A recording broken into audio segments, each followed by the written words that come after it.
ہم بحمد اللہ اہل الحدیث ہیں اور سلفی ہیں۔ سلفی کا معنی کیا ہے؟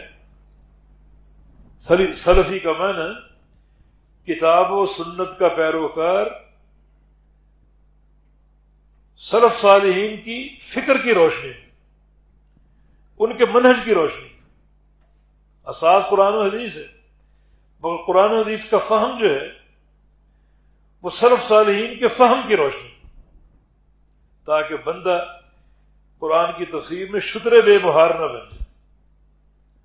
حافظ ابن قیم نے فرمایا کہ یہ اہل الرائے یہ کہتے ہیں کہ اگر اہل الحق ہم پر قرآن پڑھ کے حجت قائم کریں گے تو اس سے نکلنے کے لیے ہمارے پاس بہت سے راستے ہیں، بہت سی تعویلیں ہیں، اور اگر حدیث پڑھ کے حجت قائم کریں گے تو حدیث کو رد کرنے کے لیے ہمارے پاس بہت سے قواعد ہیں۔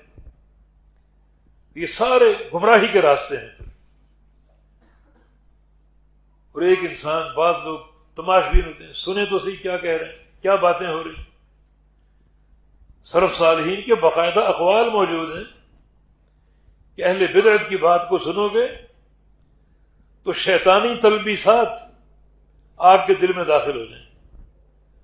اہل بدعت کے قرب کی بنا پر اللہ رب العزت آپ کے سینے کا نور چھین لے گا، اور یہ گمراہی کی ایک نقطہ آغاز ہے۔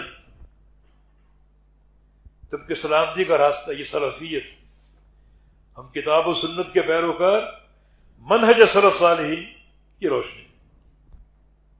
صحابہ کرام ہمارے سلف ہیں، تابعین ہمارے سلف ہیں، اتباع تابعین ہمارے سلف ہیں۔ رسول اللہ صلی اللہ علیہ وسلم نے ان تینوں ادوار کو خیر القرون کہا ہے۔ یہ بہترین دور تھے اور بہترین زمانے تھے۔